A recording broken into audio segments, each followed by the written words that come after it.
ইসলামের অন্যতম গুরুত্বপূর্ণ একটা ইবাদত হলো কোরবানি। আর এই কোরবানি আমাদের দোরগোড়ায় উপস্থিত। আমরা অনেকে ইনশাআল্লাহ আল্লাহর নির্দেশ পালনার্থে কোরবানি করব। আল্লাহ বলেছেন, ফাসাল্লি লিরাব্বিকা ওয়ানহার, তুমি তোমার রবের নির্দেশে সালাত আদায় করো এবং কোরবানি করো। এই কোরবানির ইবাদত এমন একটি ইবাদত, এই ইবাদতের প্রতি আমাদের দেশের মানুষের আগ্রহ অন্যান্য ইবাদতের তুলনায় একটু বেশি। আলহামদুলিল্লাহ, তুলনামূলকভাবে অন্য অনেক ইবাদতের চাইতে কোরবানি করার ব্যাপারে আমাদের আগ্রহ একটু বেশি। এটার বিশেষ কারণ আছে।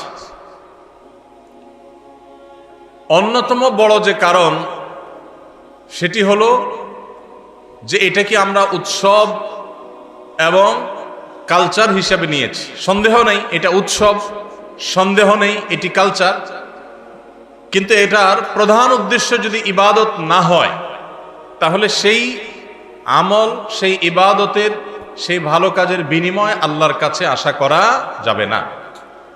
সম্মানিত ভাইরা, যেহেতু কোরবানি আমাদের সামনে চলে আসছে, এজন্য আমাদের কোরবানিকে অর্থবহ করবার জন্য আমরা আজকে কয়েকটি গুরুত্বপূর্ণ বক্তব্য, গুরুত্বপূর্ণ কয়েকটি নির্দেশনা দিতে চাই। প্রথম কথা হলো যে আমাদের কোরবানির উদ্দেশ্য যদি হয় ফ্রেশ গোশত আহরণ করা, আমাদের কোরবানির উদ্দেশ্য যদি হয় সমাজের মানুষের সামনে নিজের ইজ্জত রক্ষা করা, প্রতি বছর কোরবানি দেই, এবছর না দিলে মানুষ কি বলবে, বাচ্চারা কার মুখের দিকে চেয়ে থাকবে, আত্মীয় স্বজন, নতুন আত্মীয় স্বজন কি মনে করবে, এ সকল উদ্দেশ্য যদি আমাদের কোরবানির পেছনে কাজ করে তাহলে সেই কোরবানি আল্লাহর কাছে মাকবুল বা গ্রহণযোগ্য কোনো কোরবানি হবে না। কোরবানি প্রসঙ্গে আল্লাহ রাব্বুল আলামিন বলেছেন, ইন্নামা ইয়াতাকাব্বালুল্লাহু মিনাল মুত্তাকিন। আল্লাহ তাআলা শুধুমাত্র মুত্তাকিদের ত্যাগ, তাদের উৎসর্গ, তাদের কোরবানি, তাদের স্যাক্রিফাইস, এটা আল্লাহ তাআলা কবুল করবেন। অতএব যাদের ভিতরে তাকওয়া নাই তাদেরটা আল্লাহ তাআলা গ্রহণ করবেন না, কবুল করবেন না। আমরা যে আয়াত পড়েছি সেই আয়াতও দেখেছি, আল্লাহ রাব্বুল আলামিন ইরশাদ করেছেন যে আমাদের কোরবানির রক্ত, আমাদের কোরবানির পশুর গোশত, এর কিছুই কি আল্লাহর কাছে যায়? কিছুই আল্লাহর কাছে যায় না। অন্য সব ইবাদত, আর্থিক ইবাদত, এটার ফিডব্যাক আমাদের কাছে আসে না সাধারণত। আমরা যখন দান সাদাকা করি, দান সাদাকা করলে ওইটা কি নিজে খাওয়া যায়? যখন দান করি, সাদাকা করি, তখন এটা আল্লাহর তরফ থেকে গরিবদেরকে দিয়ে দিতে হয়, নিজে খাওয়া যায় না। কোরবানি এমন একটা ইবাদত যে আমরা কোরবানি করার সময় বললাম বিসমিল্লাহ আল্লাহু আকবার, আল্লাহুম্মা লাকা মিনকা ওয়া লাক, আল্লাহ আপনার পক্ষ থেকেই পেলাম এবং আপনার উদ্দেশ্যেই কোরবানি করলাম বলতেছি। তো আল্লাহর উদ্দেশ্যে দিয়ে দেওয়ার পর নিয়ম হলো আল্লাহর বান্দাদের মধ্যে গরিব যারা, দুঃখী যারা, তাদেরকে দিয়ে দিব। এটাই তো সাদাকার নিয়ম, দানের নিয়ম। কিন্তু কোরবানি এমন একটা ইবাদত যে ইবাদত আমি আল্লাহর উদ্দেশ্যে করলাম, আল্লাহকে খুশি করার জন্য জবে করলাম, কিন্তু গোশতটা আবার আল্লাহ আমাকে খাওয়ার অনুমতি দিয়েছেন। এটা অন্য ইবাদতে নাই। এখন এই ইবাদতে যদি গোশত খাওয়াটা মুখ্য হয়, গোশত আহরণ করা মুখ্য হয়, সমাজে মানুষের কাছে মুখ উজ্জ্বল করা মুখ্য হয়, আসল উদ্দেশ্য যদি হয় দুনিয়াবি বা পার্থিব বিষয় আশয়, আসল উদ্দেশ্য যদি হয় শো অফ করা, আসল উদ্দেশ্য যদি হয় মানুষকে দেখানো, আসল উদ্দেশ্য যদি হয় আত্মীয় স্বজনের কাছে মুখ রক্ষা করা, বাচ্চা কাচ্চা কার দিকে চেয়ে থাকবে, সেটা যদি উদ্দেশ্য হয় তাহলে এটা ইবাদত হবে না। এজন্য কোরবানির আগে সর্বপ্রথম যে বিষয়টি খুব জরুরি সেটা হলো আমাদের উদ্দেশ্যগুলোকে একটু ঝালাই করে নেওয়া, আমাদের উদ্দেশ্যগুলোকে একটু রিচেক করে নেওয়া। আমরা কেন কোরবানি করব? আমাদের কোরবানির উদ্দেশ্যটা কি? যদি শুধুমাত্র আল্লাহ সন্তুষ্টি উদ্দেশ্য হয় আর সে উদ্দেশ্যে আমি কোরবানি করি, গোশত আমার মুখ্য না, তাহলে সেক্ষেত্রে একটা গরু আমি যে দামে কিনেছি বাজার দর তার চাইতে আরো অনেক কম, তাহলে আমার আফসোস হওয়ার কথা না। কারণ আল্লাহ তাআলা সওয়াব দেওয়ার সময় গোশত কয় কেজি হয়েছে সেই হিসাবে দিবেন, নাকি আমি কি পরিমাণ টাকা আল্লাহর রাহে খরচ করলাম সেই পরিমাণ দিবেন? আমার খরচ করা টাকা আল্লাহর উদ্দেশ্যে যদি এটা নিয়োগ করে থাকে তাহলে 1 লক্ষ টাকার গরু আপনি কোরবানি দিচ্ছেন, নিয়ত যদি সহি হয়, বিশুদ্ধ হয়, দুনিয়াবি কোনো ধান্দা যদি না থাকে, তাহলে আল্লাহ তাআলা সওয়াব কি 1 লক্ষ টাকার দিবেন, নাকি ওই গরুটার দাম বাজারে 80,000, আপনি কিনছেন 1 লাখ, তাহলে আল্লাহ বলবেন না তুমি কেন বেশি দিয়ে কিনছো, ওইটার দায়িত্ব তোমার, আমি 80,000 সওয়াব দেব, এমন হবে? কিন্তু তারপরেও আমরা কোরবানির পশু কেনার পর দেখা যায় ওইটা নিয়ে আমাদের অনেকের হেজিটেশন থাকে, আফসোস থাকে। হ্যাঁ, সন্দেহাতীত ভাবে আপনি মার্কেটে যে গরুর বাজারে যে মূলামূলি করে উপযুক্ত ন্যায্য মূল্যে আপনি কিনবেন, অতিরিক্ত দাম কোনো যৌক্তিক কারণ ছাড়া আপনি কসাইকে বা গরু বিক্রেতাকে কেন দিবেন, সেটা দেওয়ার কোনো যুক্তি নাই। আপনি অবশ্যই মূলামূলি করে ন্যায্য মূল্যে কেনার চেষ্টা করবেন, কিন্তু কেনার পর এর দাম কত হইলো না হইলো, গোশত কয় কেজি হলো, পার কেজি কত পড়লো, তাতে লস হইলো না লাভ হলো, এগুলা সবগুলো প্রমাণ করে যে কোরবানির উদ্দেশ্যে ভেজাল আছে। ভাইরা আমার, আমরা কোরবানি সাধারণত বেশিরভাগ মানুষ গরু দিতে পছন্দ করি। এর অনেক কারণ আছে অবশ্য।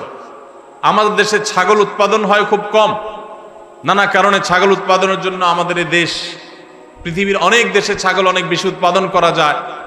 বৃষ্টি বাদল এবং ঝড় তুফানের দেশে ছাগল উৎপাদন করা নানা কারণে কঠিন, যার কারণে গরু উৎপাদন বেশি হয়, আমরা গরু কোরবানি বেশি করি। এটা দোষের কিছু না, বরং এটা স্বাভাবিক। কিন্তু আমাদের অনেকের হয়তো গরু কোরবানি করার মতো সাধ্য নাই, ছাগল কোরবানি করার সাধ্য আছে। তারপরও দেখা যায় হাওলাত বরাত করে হলেও গরু কোরবানি দেই। কেন? কারণ ছাগল কোরবানি দিলে আশেপাশে মানুষ কি বলবে। এরকম জিনিস আমাদের মধ্যে আছে না নেই? যে এত বড় লোক মানুষ, এতদিন তো জানতাম পয়সা করি আছে, উনি আবার ছাগল কোরবানি দিল, তাহলে চোখ মুখ মানুষের সামনে কেমনে দেখাবে? ভাইরা আমার, তো মানুষের কাছে কি বলবো, মানুষ কি বলবে, এই চিন্তা করে যদি গরুর জায়গায় ছাগলের জায়গায় আপনি গরু দেন, হাওলাত করিও দেন, তাতে আপনার এই কোরবানির দ্বারা সওয়াব হবে না। ভাইরা আমার, সবচেয়ে বেশি নিয়তের মধ্যে ভেজাল থাকে যেই ইবাদতে, তার নাম কোরবানি। অন্য কোন ইবাদতে নিয়তের মধ্যে ভেজাল এত বেশি থাকে না, কোরবানিতের মধ্যে নিয়তের ভেজাল যত বেশি থাকে। কারণ কি? কারণ হলো ওই যে কোরবানি করার পর এটার ফিডব্যাক, এটার উপকারিতা, গোশতগুলো, এগুলো সব নিজেই ভোগ করে মানুষ, আপনার কাছে আবার ফিরে আসে। এই জন্য নিয়তের মধ্যে ভেজালের সম্ভাবনা অনেক বেশি থাকে। ভাইরা আমার, আমাদের প্রিয় নবী সাল্লাল্লাহু আলাইহি সাল্লাম তিনি কিন্তু গরু কিংবা ওট দিয়ে কোরবানি দেন নাই। এর মানে এইটা না যে গরু বা ওট দিয়ে কোরবানি দিলে সওয়াব কম হবে, এটা না। উদ্দেশ্য হলো যে ছাগল, দুম্বা, ভেড়া এরকম ছোট পশু দিয়ে কোরবানি তিনি দিয়েছেন, সাহাবায়ে কেরাম অনেকে দিয়েছেন। এখনকার মিডল ইস্টের মানুষ শতকরা বোধহয় 90-95 জন মানুষ হবে, বা আরো বেশি সংখ্যক মানুষ হবে, প্রায় সবাই, তারা কিন্তু ছাগল, দুম্বা বা ভেড়া এই ছোট পশু দিয়ে কোরবানি দেয়। আমাদের দেশে আমরা বড় পশু অর্থাৎ গরু দিয়ে কোরবানি দেই, সেটার যৌক্তিক কারণ আছে। আমি বলেছি যে আমাদের দেশে গরু উৎপাদন করা যত সহজ হয়, ছাগল উৎপাদন করা এত সহজ হয় না। নানা কারণে গরুর, ছাগলের চাইতে গরুর উৎপাদন বেশি হয়, সেই হিসাবে আমরা করি, ঠিক আছে। কিন্তু যদি উদ্দেশ্য হয় বড় পশু কোরবানি করে আমি বড় কোরবানি দাতা জাহির করব নিজেকে, তাহলে এর মাধ্যমে সওয়াব হওয়া তো দূরের কথা, মানুষ দেখানো ইবাদত করার কারণে শিরকে আসগরের গুনাহ হওয়ার আশঙ্কা আছে। আমার কথা কি বুঝাইতে পারছি? ভাইরা আমার, আমাদের দেশে বাস্তবতা হলো কিছু নেককার মানুষ আছেন, আল্লাহ তাআলা পয়সা করে দিয়েছেন, হালাল টাকা, আবার আল্লাহর উদ্দেশ্যে বড় পশু কুরবানি করে গরিব দুঃখীকে গোশত খাওয়ায়, গরিবদের পুষ্টির যোগান হয়, এরকম নেক উদ্দেশ্যওয়ালা মানুষ আছে আলহামদুলিল্লাহ। কিন্তু এই সীমিত সংখ্যক মানুষ ছাড়া সাধারণত গরুর সাইজ যত বড় হয় নিয়তের ভেজাল তত বেশি হয়। আমি কি আপনাদের বুঝাতে পারছি? সাধারণত গরুর সাইজ যত বড় হয় নিয়তের ভেজাল তত বেশি হয়। সব ক্ষেত্রে এটা প্রযোজ্য না। অনেক নেককার মানুষ আছেন যে গরুর সাইজে বড়, মাশাআল্লাহ নিয়তটাও খালেস, আবার উপার্জনও হালাল, এরকম আল্লাহর বান্দাও আছেন, কিন্তু তাদের সংখ্যা খুবই কম। সাধারণত গরুর আকার যত বড় হয়, এই বেশিরভাগ এই শ্রেণীর কোরবানি দাতাদের নিয়তে ভেজাল বেশি। আপনি ঢাকা চলে যাবেন, গুলশান, বাড়িধারা, ঢাকার একেবারে এলিট শ্রেণীর মানুষের বসবাস যে সমস্ত এলাকায়, সে সমস্ত এলাকায় দেখবেন এক এক বাড়ির ভিতরে গ্যারেজে বিশাল বড় বড় 3টা 4টা 5টা গরু, এক একটা 4 লাখ 3 লাখ 5 লাখ এরকম দামের গরু। এই বাড়িওয়ালাদের বেশিরভাগ লোকদেরকে দেখবেন জীবনে এরা মসজিদের ধারে কাছেও যায় না, কিন্তু কোরবানিটা করে মাশাআল্লাহ। কারণ কি? একে তো কোরবানি করে গরিব দুঃখী লাইনে দাঁড়ায় থাকবে, আপনার চেয়ারে বসে বসে গরিব দুঃখীরে কোরবানি গোশত দেব, ভালোই তো লাগে। একটা বাকাওয়াতি জাহির হয়, দানবীর সেটা জাহির করা যায়, উৎসব হয়, আনন্দ হয়। আমি আগে বলেছি কোরবানি এটা উৎসব, কোরবানি একটা ইবাদত, এটা ইসলাম এবং মুসলমানদের সংস্কৃতি, সন্দেহ নেই। কিন্তু সব কিছুর উপরে ইবাদতের মানসিকতা প্রাধান্য থাকতে হবে। কারণ ইব্রাহিম আলাইহিস সালাম যে কোরবানি করেছিলেন, সেই কোরবানি মূলত আল্লাহর নির্দেশ পালনার্থে করেছিলেন। তিনি মূলত আল্লাহর কাছে প্রমাণ করেছেন বা আল্লাহর কাছে প্রকাশ করেছেন যে আল্লাহ যত আদেশ করেন, যত নিষেধ করেন সব তিনি মানবেন। এমনকি নিজের সন্তানকে কোরবানি করার নির্দেশ আল্লাহ করার পর সেটাও মানতে তিনি প্রস্তুত হয়েছেন। আল্লাহ সন্তান কোরবানি হইতে দেন নাই, কিন্তু তিনি পরীক্ষায় পাশ করে ফেলেছেন। এই কোরবানি আমাদেরকে শিক্ষা দেয় আল্লাহর আদেশ নিষেধ আমার যুক্তিতে ধরুক আর না ধরুক, আমার বুঝে খাটুক বা না খাটুক, আমার পক্ষে যাক আর বিপক্ষে যাক, আমার ভালো লাগুক আর না লাগুক, সর্বাবস্থা আমি আল্লাহর আদেশ নিষেধ মেনে চলবো। এটাই হলো কোরবানির প্রধান শিক্ষা। আল্লাহ তাআলা আমাদের সবাইকে সেই শিক্ষা মাথায় রেখে শুধুমাত্র আল্লাহকে খুশি করার উদ্দেশ্যে কোরবানি করার তৌফিক দান করুন। মেয়ে বিয়ে দিয়েছেন বা ছেলে বিয়ে করাইছেন, ব্যয়ের বাড়ি থেকে মেহমান আসবে, ব্যয়েরা জিজ্ঞেস করবে ব্যয় কি কোরবানি দিচ্ছেন, একটা ব্যাপার সেপার আছে। তখন যদি বলেন যে ব্যয় সাহেব এবার টাকা পয়সা হাতে নাই, সেজন্য এবার কোরবানি দিব না, তাহলে মুখ থাকে। এই জন্য একটা কোরবানি দেওয়া লাগে। এই কোরবানি কি ব্যয় হিসাবের জন্য হলো না আল্লাহর জন্য হলো? এই ব্যয় হিসাবের জন্য কোরবানি করলে সেটা সওয়াব হবে না, বরং শিরক হবে, শিরকে আসগর। এটা কি শিরকে আসগর বলা হয়? আল্লাহ তাআলা আমাদের সবাইকে আল্লাহকে খুশি করার জন্য কোরবানি করার তৌফিক দান করুন। আল্লাহকে খুশি করার জন্য যে কোরবানি করছেন, মাঝে মধ্যে একটু অ্যাসিড টেস্ট করবেন। অ্যাসিড টেস্ট বলবো, ধরেন আপনি প্রতি বছর গরু কোরবানি করেন, এক বছর হঠাৎ করে ছাগল কোরবানি করেন, ছাগল কোরবানি করেন, আপনি বলবেন এই বছর তাহলে তো গরু গোশত দিতে পারবো না, তো আরো কয়েকটা ছাগল কিনে কোরবানি আরো বেশি করা যায়, তো একজনে একটা বেশি করলে সমস্যা নাই। ছাগল অনেকগুলো কিনে গরিব দুঃখীদেরকে দিয়ে দেন, তারা কোরবানি করে তারা গোশত খায় ফেলাকে আপনার তরফ থেকে কোরবানি হয়ে যাবে। আপনি একটা ছাগল করেন, দেখেন এটা মানাইতে পারেন কিনা নিজের।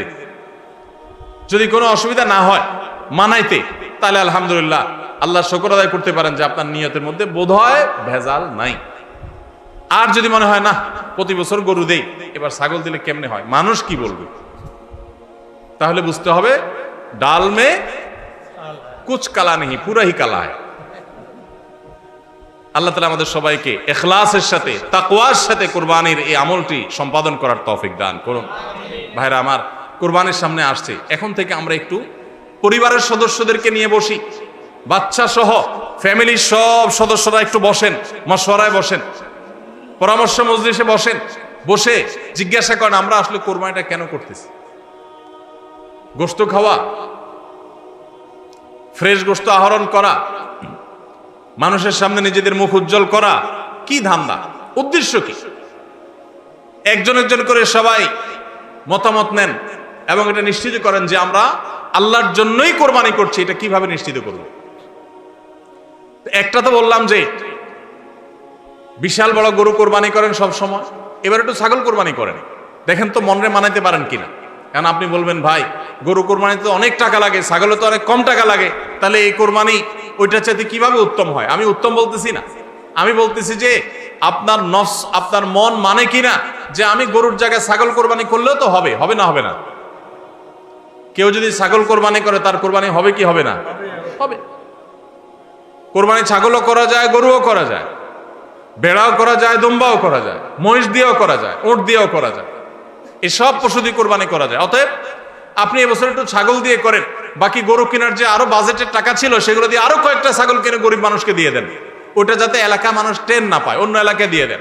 আমরা সুন্নাহ ফাউন্ডেশনের তরফ থেকে সারা দেশে বিভিন্ন জায়গায় জায়গায় কোরবানি করি। অনেক প্রবাসী আছে অনেকে ইউরোপ আমেরিকার এমন এমন দেশে আছেন সেখানে কোরবানি চাইলেও করা যায় না, সুযোগ নাই। বা দেশে অনেকে আছেন যে তার হয়তো সে সুযোগ নাই, ক্যাপাসিটি নাই, নানা কারণে সুবিধা অসুবিধা আছে। তো আমরা তাদের তরফ থেকে কোরবানি করে দেশের বিভিন্ন গরিব দুঃখীদের আপনার বাসা বাড়িতে আমরা তাদের ঘরে ঘরে গোশত পৌঁছাই দিই। তো আপনি গরুর বাজেটের টাকা দিয়ে একটা ছাগল কিনে বাকি টাকা দিয়ে এরকম ছাগল কিনে মানুষকে দান করে দেন, জবাই করে অন্য মানুষকে গোশত দিয়ে দেন, এলাকা দিলেন না, মানুষ টের পারো না। তাহলে মনকে মানাতে পারেন কিনা দেখেন। এটা হলো অ্যাসিড টেস্ট। আমি বলতেছি না সবসময়, মাঝে মধ্যে এরকম করে দেখেন যে মন মানে কিনা। যদি দেখেন যে না মন মানে, তাহলে আলহামদুলিল্লাহ ভাইরা আমার। আর একইভাবে মাঝে মধ্যে আমার কোরবানি আমি জবাই করলাম, গোশত সব দিয়ে দিলাম, ফ্রিজে খুব একটা ভরলাম না, অল্প স্বল্প রাখলাম। কারণ আল্লাহ তাআলা বলেছেন ফাকুলু মিনহা ওয়া আতি'মুল বাঈসাল ফাকির ফাকুলু মিনহা ওয়া আতি'মুল কানি' ওয়াল মু'তার। কোরবানি গোশত নিজেও খাবো, গরিব দুঃখীকেও খাওয়াবো, যে চায় তাকেও দিব, যে চায় না আত্মীয় স্বজন তাদেরকেও দিব। অতএব মুস্তাহাব এই তিনও ভাগে ভাগ করা, কিন্তু এটা ফরজ ওয়াজিব না। তাহলে আমি পরিমাণ একটু কম রেখে বেশিরভাগই দিয়ে দিলাম। মন মানে কিনা দেখেন, মন মানে কিনা। অনেকে আছেন লামসাম সামান্য একটু দিয়া আর সব ফ্রিজে ঠেলতে ঠেলতে ফ্রিজের দরজায় লাগে না, পারলে রশি দিয়া বাঁধে যে দরজা লাগে না। কারণ গোশত, পায়া, ভুড়ি, কলিজা, ফ্যাপসা সব ঢুকাইতে ঢুকাইতে ফ্রিজ বেচারা জাম হয়ে গেছে। তাহলে কোরবানি কেন করতেছি? গোশতের জন্য যদি কোরবানি হয়, এই কোরবানি করবাই না, এটা ফুর্তি। কোরবানি তো ত্যাগের নাম। আপনার ভিতরে ত্যাগ কতটা আছে, ত্যাগের মানসিকতা কতটা আছে। আপনি আল্লাহর রাহে আল্লাহকে খুশি করার জন্য লাখ টাকা দিয়ে গরু কোরবানি করেন, ভালো কথা। আপনার মধ্যে আসলে ত্যাগের মানসিকতা আছে এটা প্রমাণ করার জন্য মাদ্রাসা, নতুন মাদ্রাসা হচ্ছে, সেখানে লক্ষ লক্ষ টাকার দরকার আছে, আপনি সেখানে 20,000 50,000 টাকা অকাতরে দিতে পারেন কিনা, এটা অ্যাসিড টেস্ট। সেখানে টাকা বাইর হয় না। কোরবানিতে লাখ টাকা দেন, মাদ্রাসা টাকা দেন না, মসজিদে টাকা দেন না, আরো অনেক দিনের কাজ আছে সেখানে টাকা দেন না। গরিব দুঃখী মানুষ আছে, তাদের দরকার। একজন গরিব তার চিকিৎসা মাত্র 20,000 টাকা হলে হয়ে যায়, আপনি 20,000 টাকা দিতে পারেন কিন্তু দেন না, 2,000 দেন, 500 টাকা দেন, কিন্তু কোরবানির সময় মাশাআল্লাহ 1 লাখ টাকার গরু কিনেন। যদি আল্লাহর জন্যই হয়, স্যাক্রিফাইসে যদি হয়, কোরবানিও করেন, ওখানেও দেন, কিন্তু কোরবানির সময় আসেন ওখানে নাই, তাহলে আপনার এই কোরবানিটা কি আল্লাহর জন্য হচ্ছে না নিজের জন্য হচ্ছে, আল্লাহর খুশির জন্য হচ্ছে না অন্য কোনো উদ্দেশ্য হচ্ছে? এই প্রশ্ন জোরালোভাবে আমাদের অবশ্যই রাখতে হবে। ভাইরা আমার, এর মানে আবার কেউ এটা বুঝেন না যে কোরবানি কম হোক আমরা সে চেষ্টা করবো না, কোরবানি আরো বেশি বেশি করার চেষ্টা করবেন। কোরবানি যত বেশি হবে তত আমাদের সব দিক থেকে লাভ। যারা কোরবানি বিদ্বেষী, সেকুলার, বিশেষ করে এক শ্রেণীর মুসলিম বিদ্বেষী নাস্তিক আছে, কোরবানির মৌসুম আসলেই দেখবেন এদের পাখা গজায়। এরা দেখবেন গরুর প্রতি মায়া এত বেশি, এত দরদ, তারা বলে আহারে এতগুলো গরু জবাই করে ফেলা হবে, এই গরুগুলোর ভিতরে প্রাণ আছে, কত নির্মমতা। এরকম দেখবেন এরা এখন থেকে, এই কদিন পর থেকে দেখবেন সোশ্যাল মিডিয়াতে, ফেসবুকে তাদের এই সমস্ত জিগি শুরু হয়ে যাবে, আছে না নাই? এরা আবার সকাল বিকাল বিফ ছাড়া, মাটন ছাড়া, অর্থাৎ গরু গোশত আর খাসি গোশত ছাড়া, মুরগির গোশত ছাড়া তাদের নাস্তাও চলে না। তাদের নাস্তায় থাকে হলো আপনার চিকেন স্যান্ডউইচ, তাদের দুপুরে থাকে হলো বিফ কারি, তাদের রাতে থাকে হলো গরুর কালাবুনা অথবা মাটন, ডাল খাসি। 3 বেলা গোশত ছাড়া চলে না। কিন্তু মুসলমানদের কোরবানি আসলে তাদের কি হয়? অ্যালার্জি ছাড়া চুলকানি শুরু হয়, আছে না নাই? এই জন্য এদের প্রতিবাদে কোরবানি আরো বেশি করে করবেন, কিন্তু সেটা আল্লাহকে খুশি করার জন্য যেন হয়। কারে খুশি করার জন্য হবে? আল্লাহকে খুশি করার জন্য। ভাইরা আমার, কোরবানি যত বেশি হবে আমাদের যেরকম সওয়াব হবে, আমাদের দেশের অর্থনীতিতে অনেক বেশি কল্যাণ বয়ে আনবে এই কোরবানি। কিভাবে সেটা? প্রতি বছর কোরবানিতে যে লক্ষ লক্ষ গরু ছাগল জবে হয়, এই লক্ষ লক্ষ গরু ছাগল এগুলো তো আসমান থেকে নাজিল হয় না, জমিন ফেড়ে বের হয় না। এক সময় ইন্ডিয়ান গরুর উপরে আমাদের দেশ নির্ভর ছিল। আলহামদুলিল্লাহ গত বেশ অনেক বছর ধরে আপনারা দেখেন যে আমাদের দেশীয় গরু দিয়েই আমাদের কোরবানির ম্যাক্সিমাম চাহিদা প্রায় পূরণ হয়ে যায়। ইন্ডিয়ান গরুর উপর এখন আর আমাদের কোরবানি নির্ভর নয়। এই যে গরুগুলো উৎপাদন হচ্ছে, আপনি উত্তরবঙ্গে গেলে দেখবেন, আমি যাই বিভিন্ন সময়, সিরাজগঞ্জ যাবেন, পঞ্চগড় যাবেন, ঠাকুরগাঁ যাবেন, দিনাজপুর যাবেন, বিভিন্ন জায়গায় যাবেন উত্তরবঙ্গে, দেখবেন যে কৃষকরা তারা অনেকে গরু পালন করছেন। আমরা সুন্নাহ ফাউন্ডেশন থেকে যখনই কোনো বিধবাকে, কোনো গরিব অসহায় মানুষকে স্বাবলম্বী করার জন্য বলি আপনাকে কোন জিনিসটা কিনে দিলে আপনার বা ভালো হয়, আপনি সেটা দিয়ে উপার্জন করতে পারবেন। বেশিরভাগ বিধবারা, বেশিরভাগ অসহায় মানুষেরা তারা বলে একটা গরুর বাছুর কিনে দেন, একজোড়া ছাগল কিনে দেন, তাহলে এগুলো আমি সারা বছর বড় করব। এগুলো বড় করতে আমার কোনো ঝামেলা নাই। দোকানদারি করা অনেক ঝামেলার কাজ, চ্যালেঞ্জের কাজ, বাকি চলে যায়, টাকা তোলা যায় না, এগুলো সহজ। এই বাছুরটাকে আমি ঘাস খাওয়ায় বড় করব। কোরবানি মৌসুম আসলে এই 20,000 30,000 টাকা দিয়ে কিনা বাছুরটা আমি 70,000 80,000 টাকা বিক্রি করব, ডাবল হয়ে যাবে, আমার লাভ হবে। তাদের জন্য এটা সহজ। তো কোরবানির এই ইবাদতটা মুসলমানরা যেটা করেন এদেশে, এটার মাধ্যমে এদেশের আর্থ সামাজিক উন্নতি হয়। লক্ষ লক্ষ হাজার হাজার কৃষকের, পশুপালনকারীদের তাদের উপার্জনের মাধ্যম হয়। কোটি কোটি টাকা, মিলিয়ন মিলিয়ন টাকার ডিলিংস হয়, লেনদেন হয়, যেটা জাতীয় অর্থনীতির চাকা এটাকে ঘোরাতে সাহায্য করে। কোরবানির এই ইবাদত এটা আমাদের অনেক গরিব অভাবী মানুষের পুষ্টির যোগান দেয়। আপনারা জানেন অনেক গরিব মানুষ আছেন কোরবানির মৌসুমে মন ভরে একটু গোশত খাইতে পারেন, সারা বছর গোশতের দাম এত বেশি, তো বেচারারা কিনে খেতে পারেন না। তাহলে কোরবানির এই গোশত, কোরবানির এই উৎসব, এই ইবাদত, এটার মাধ্যমে পশুপালনকারীদের উপার্জনের মাধ্যম হয়। সারা বছর যারা অপেক্ষা করে কোরবানির সময় পশু জবাই করে, পশু বিক্রি করে আবার তারা পশুপালন করবে, এর মাধ্যমে তাদের আর্থিক যে অনটন আছে এটা দূর হয়, তাদের উপার্জনের মাধ্যম হয়। আবার গরিব অভাবী মানুষ যারা আছে, যারা পুষ্টির অভাবে থাকে, পুষ্টিহীনতায় থাকে, তাদের আমিষের অভাব থাকে, তাদের খাদ্যের মধ্যে আমিষ পরিমাণ মতো থাকে না, সেই লোকগুলোর এই কোরবানি উপলক্ষে এক একজন 2 কেজি 4 কেজি 5 কেজি গোশত পাইলে কয়েকদিন ধরে তারা আমিষ খেতে পারে, তাদের পুষ্টির যোগান হয়। ভাইরা আমার, এর মাধ্যমে লক্ষ লক্ষ কোটি কোটি টাকা লেনদেন হওয়ার কারণে দেশের অর্থনীতির চাকা সচল হয়। নানা দিক থেকে এর পার্থিব উপকারিতা আছে। যারা কোরবানির বিরোধিতা করে ওরা বসে বসে ওই মাটন কারি, ওই বসে বসে আপনার বিফ, বসে বসে চিকেন স্যান্ডউইচ, এবং বসে বসে তারা বার্গার খাওয়া ছাড়া আর কোনো কাজ তাদের নাই। এদেশের অর্থনৈতিক উন্নয়নের পিছনে তাদের কোনো ভূমিকা নাই। প্রবাসের যে রেমিটেন্স এদেশে আছে, যত রেমিটেন্স আসে, যেটি আমাদের দেশের অর্থনীতির চাকাকে সবচেয়ে বেশি সচল রাখে, গার্মেন্টস শিল্প একটা চাকা আর রেমিটেন্স আরেকটা চাকা, এই দুইটা চাকা আমাদের দেশের অর্থনীতিকে মূলত সচল রাখে। সবচেয়ে বেশি বৈদেশিক মুদ্রা আমরা কামাই এই দুইটা মাধ্যমে। ভাইরা আমার, আপনারা নিশ্চয়ই জানেন, চাঁদপুর এলাকার মানুষ আপনারা, এই চাঁদপুরে প্রায় প্রতিটা ঘরে ঘরে বিদেশি আছে না নাই? প্রত্যেকটা ঘরে ঘরে প্রায় অনেক প্রবাসী ভাইরা আছে। এই প্রবাসী ভাইরা যারা আছেন, যাদের টাকায় এ দেশের অর্থনীতির চাকা চলে, তারা ম্যাক্সিমাম মিডল ইস্ট প্রবাসী বা মালয়েশিয়ান প্রবাসী, ম্যাক্সিমাম তারা মুসলিম কান্ট্রিগুলোতে শ্রম দিতে গেছেন এবং তাদের ঘাম ঝরানো টাকা দিয়ে এদের সচল হয়। আর এই দেশের আইন, এদেশের নিয়ম, এদেশের সংবিধান, এদেশের সবকিছুর ক্ষেত্রে সবচেয়ে বেশি পোদ্দারি করে হলো ইসলাম বিদ্বেষীরা, আর টাকাটা আনে সবচেয়ে বেশি ইসলামিস্টরা। যত মধ্যপ্রাচ্য প্রবাসীরা টাকা আনে, তাদের 99% তারা আলহামদুলিল্লাহ ইসলামকে ভালোবাসে, মহব্বত করে। আমি 10 বছর সৌদি আরবে প্রবাসী ছিলাম, আমি জানি। আমি মিডল ইস্টের বিভিন্ন দেশ ঘুরে ঘুরে প্রবাসীদের ব্যক্তিগত জীবন, তাদের চিন্তা দর্শন, এগুলোকে কাছে থেকে দেখার সুযোগ আমার হয়েছে। প্রবাসীদের যে টাকা এদেশের অর্থনীতির চাকা সবচেয়ে বেশি সচল থাকে।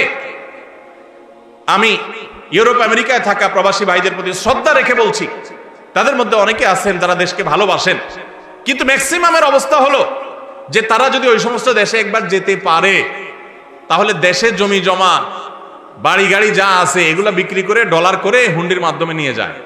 কারণ ওই দেশে তার একটা বাড়ি কেনা লাগবে, কারণ সে সেখানকার নাগরিক হয়ে যায়। আর মিডল ইস্টে যারা যায় তারা নাগরিক হইতে পারে না, এই জন্য ওখান থেকে একটা রিয়াল, একটা দিরহাম পারলে ওইটা বাঁচিয়ে দেশে পাঠায়। ঠিক না বে ঠিক? অতএব কোরবানির উৎসবের মাধ্যমে দেশের অর্থনীতির চাকা সচল হয়। প্রবাসীদের কষ্টার্জিত আয়ের মাধ্যমে দেশের অর্থনীতির চাকা সচল হয়। এদেশের অর্থনীতির চাকা সচল হওয়ার পেছনে সবচেয়ে বেশি ভূমিকা যাদের, তাদের বিরুদ্ধাচরণকারী, যাদের কোনো ভূমিকা নাই, বসে বসে বার্গার খাওয়া ছাড়া, চিকেন আর বিফ কাট আপনার মাটন খাওয়া ছাড়া যাদের আর কোনো কাজ নাই, এরাই কোরবানি আসলে গরুর জন্য মায়া কান্না শুরু করে। এজন্য এদের প্রতিবাদে আরো বেশি বেশি করে কোরবানি করবেন। আপনাদেরকে কোরবানি কম করতে বলি নাই, কিন্তু কোরবানির উদ্দেশ্য যেন হয় আল্লাহকে শুধু খুশি করা, সেটা নিশ্চিত করতে হবে। সবাই চেষ্টা করবো তো ইনশাআল্লাহ। আল্লাহ আমাদের সবাইকে আল্লাহর উদ্দেশ্যে কোরবানি করার তৌফিক দান করুন। তাহলে কোরবানি আসার আগে আগে নিজেকে নিজে জিজ্ঞাসা করবেন, পরিবারের সদস্যরা বসে নিজেদের মধ্যে পর্যালোচনা করবেন যে আমরা কোরবানিটা কেন করছি, আমাদের উদ্দেশ্যটা কি। আমাদের উদ্দেশ্য হবে আল্লাহর নির্দেশ পালনার্থে আমি আমার অর্থ করি, এটা ব্যয় করলাম। একটা পশু কিনলাম, ঈদের আগের রাতে কিনবেন না, পারলে 2-4 দিন আগে কিনবেন। যত বেশি আগে কিনতে পারেন তত ভালো। কিনলে ওই পশুটাকে আপনি নিজে হাতে খাওয়াবেন, গোসল করাবেন, ওইটাকে পরিপালন করবেন, প্রতিপালন করবেন, ওটার প্রতি একটা মায়া হবে। এরপরে সেই পশু যখন জবে হবে নিজের কাছে একটু খারাপ লাগবে। এটা এক ধরনের স্যাক্রিফাইস। ফজর নামাজ যখন পড়বো মনে চায় না, তারপরে কষ্ট করে উঠে পড়বো, এটা স্যাক্রিফাইস। তো কোরবানির এই ইবাদত আমাদেরকে স্যাক্রিফাইস এবং ত্যাগ শিখায়। আল্লাহকে সন্তুষ্ট করার জন্য আমরা যেই কোনো ধরনের স্যাক্রিফাইস করার চেষ্টা করব। আল্লাহ আমাদের সবাইকে তৌফিক দান করুন। ভাইরা আমার, আমাদের কোরবানি যেন অর্থবহ হয়, বিশুদ্ধ হয়, এবং আমাদের কোরবানি যেন ত্রুটি মুক্ত হয়, এই ইবাদতের সওয়াব যেন আমরা আল্লাহর কাছে লাভ করি, সেজন্য দ্বিতীয় যে পরামর্শ দিতে চাই বা যে দ্বিতীয় আমলটি কথা বলতে চাই সেটি হলো কোরবানির পশু এটা যারা বানাবে সে সমস্ত কসাইদেরকে উপযুক্ত মজুরি আমরা দিব, তাতে কোনো কার্পণ্য করব না। কিন্তু কোরবানির পশুর কোনো গোশত মজুরি হিসাবে দেওয়া যাবে না। কোরবানির পশুর গোশত যদি মজুরি হিসাবে দেন তাহলে সেটা জায়েজ হবে না, আপনার কোরবানি হবে না। মানুষ যদি এতগুলো পিছনে থাকেন, ফ্যানের বাতাস তো আসে না, আপনাদের পিছে কাছে।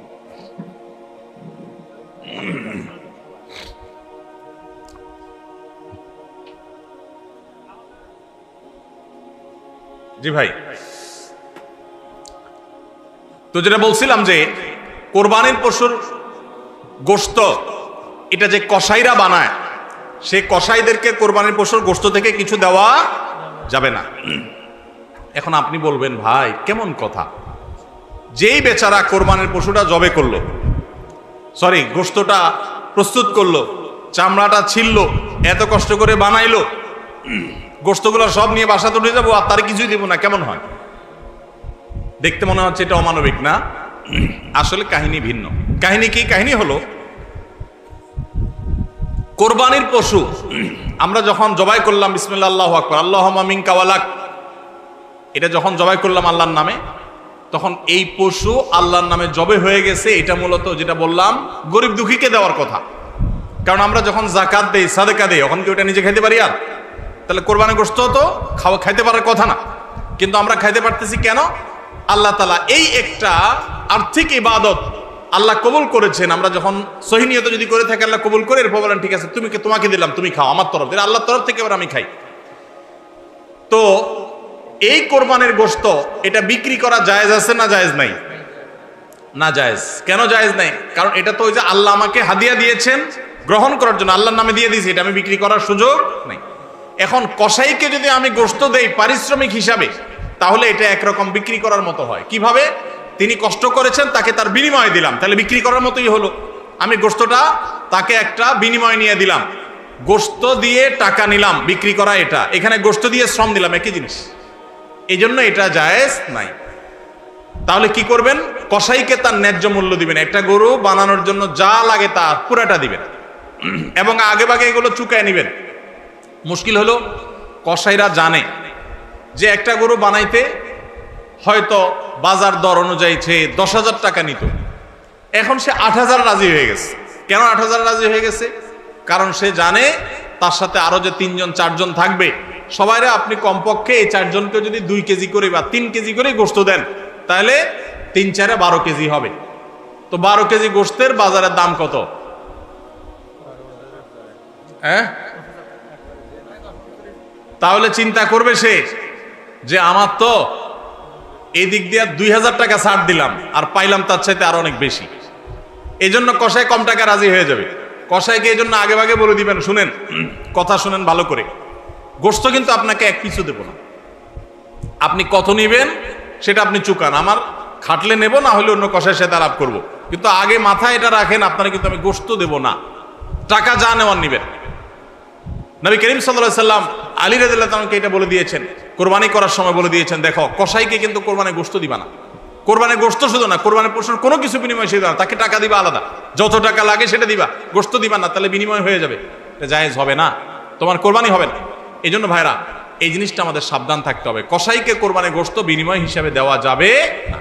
হ্যাঁ, কসাই যদি গরিব হয় তাহলে সেক্ষেত্রে অন্য গরিবকে আপনি আধা কেজি করে দিচ্ছেন, কসাইরও আধা কেজি দিতে পারেন, অন্য গরিবকে 1 কেজি করে দিচ্ছেন, কসাইরও 1 কেজি দিতে পারেন, কিন্তু কসাই হিসাবে না। সেটা হলো তিনি যদি কসাইগিরি নাও করতেন তারপরও আপনি তাকে দিতেন যদ্দুর অদ্দুর দিবেন, এর বেশি যদি আপনি দেন এবং সেটা যদি বিনিময় হিসাবে দেন তাহলে কি হবে না, জায়েজ হবে না। এই একটা মাসআলা না জানার কারণে আমাদের অনেকের কোরবানি এটা নিয়ে টানাটানি দেখা দেয়। নাম্বার 3 এবং শেষ পয়েন্ট হলো, কোরবানির পশুর গোশত এটা আপনি আহরণ করতে গিয়ে মাথায় রাখবেন যে কোরবানির পশুর রক্ত, বুড়ির ময়লা, এগুলো যেন আশপাশের পরিবেশটা নষ্ট না করে। আমরা অনেক সময় দেখি কোরবানির ঈদের 2 দিন 4 দিন 5 দিন পর পর্যন্ত রাস্তাঘাট দিয়ে চলা যায় না দুর্গন্ধের চোটে, ঠিক না বেঠিক? এবং কোরবানির মৌসুমে প্রায় বিভিন্ন বছরে দেখি আমরা বন্যা হয়, এই ময়লাগুলো পানির সাথে বিভিন্ন জায়গায় ছড়ায় পড়ে। বিশেষ করে আমাদের বাইরে আশেপাশে রাস্তাঘাট দিয়ে পথচারীরা যখন চলে, আপনার কোরবানির পশুর দুর্গন্ধ, এটার ময়লা, রক্ত, এগুলো যদি আশপাশে পরিবেশ নষ্ট করে, মানুষের নাক ধরে, মানুষ অসুস্থ হয়, নানা রকমের রোগ তৈরি হয়, এখান থেকে নানা রকম রোগবালাই ছড়ায় এবং মানুষের কষ্টের কারণ হয়, তাহলে কোরবানি দিয়ে আপনি সওয়াবের পরিবর্তে গুনাহ হওয়ার আশঙ্কা আছে। এই জন্য নিজ দায়িত্বে আমার পশুর কোরবানির রক্ত গর্ত করে এমন ভাবে কোরবানি করব যে সব গর্তে চলে যাবে এবং মাটি চাপা দিয়ে দিব এবং পানি দিয়ে এমন ভাবে পরিষ্কার করে দিব, ব্লিচিং পাউডার ইত্যাদি দিয়ে এমন ভাবে পরিষ্কার করব যাতে করে আশপাশের কোনো মানুষের কষ্ট না হয়। অনেকে আছেন কোরবানির বুড়ি ময়লাগুলা যেখানে সেখানে ফেলে দিয়ে রাস্তার পাশে উনি বুড়িটা নিয়ে চলে গেছেন, এটা কোনো ভালো মুসলমানের কাজ না, এটা ফাসেক মানুষের কাজ। নবী করিম সাল্লাল্লাহু আলাইহি সাল্লাম ঈমানের শাখা বলতে গিয়ে বলেছেন, ইমাতাতুল আদা আনিত তারিক, ঈমানের একটা শাখা হলো রাস্তায় এমন কিছু যদি কেউ কষ্ট ফেলে রাখে যেটাতে আরেকজনের কষ্ট হয়, সেটা আপনি আরেকজন ফেললে আপনি সরাই দিবেন, এটা হলো ঈমানের দাবি। আর আপনি নিজে যদি ফালান সেই জিনিসটা, যে জিনিসটা মানুষের কষ্ট হয়, তাহলে এটা তো কুফরির অঙ্গ হবে। কথা কি বুঝাইতে পারছি? আমরা অনেকে কোরবানি করি কিন্তু এই জিনিসগুলো খেয়াল করি না যে আমার কোরবানিটাকে অনর্থক করে দিতে পারে, অর্থহীন করে দিতে পারে, সওয়াবের পরিবর্তে গুনাহ হতে পারে। এই জন্য কোরবানির পশুর রক্ত, ময়লা, বুড়ির ময়লা, এই সবগুলোকে আমরা নিজ দায়িত্বে একেবারে পরিষ্কার করে রাখবো। মনে থাকবে তো ইনশাআল্লাহ? আল্লাহ তাআলা আমাদের সবাইকে কোরবানির এই ইবাদতকে আল্লাহকে সন্তুষ্ট করবার উদ্দেশ্যে খালেস এবং বিশুদ্ধ নিয়তে, সহি নিয়তে, এবং এই কোরবানিকে আল্লাহ তাআলা বিশুদ্ধ উপায়ে আমাদেরকে সবাইকে সম্পাদন করার তৌফিক দান করুন।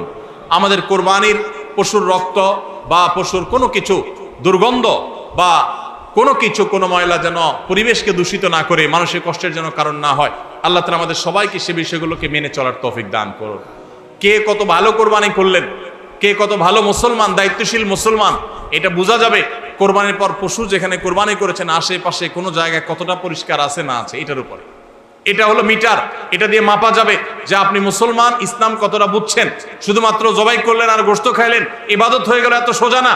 আল মুসলিমু মান সালিমা আল মুসলিমুনা মিন লিসানিহি ওয়া ইয়াদিহি, যার হাত মুখ দ্বারা অন্য মুসলমান নিরাপদ থাকে সেই মুসলমান। আপনার জবাই করা পশুর রক্ত, এটার গন্ধ কয়দিন পরে ছড়াচ্ছে, শুকায় রক্ত গন্ধ বাইর হয়েছে, ময়লা আছে সেগুলোর গন্ধ বাইর হয়েছে, তা অন্য মানুষের কষ্ট হচ্ছে, আপনি মুসলমান হতে পারলেন না, আপনার এটা ইবাদত হলো না। এই জন্য এই একটা বিষয় মনে হতে পারে ছোট্ট বিষয়, এই ছোট্ট বিষয়টাই কিন্তু আমাদের ইবাদতকে নষ্ট করে দিতে পারে। আমরা সবাই খেয়াল করবো তো ইনশাআল্লাহ। আল্লাহ তাআলা আমাদের সবাইকে আমল করার তৌফিক দান করুন। জাযাকুমুল্লাহ খাইর।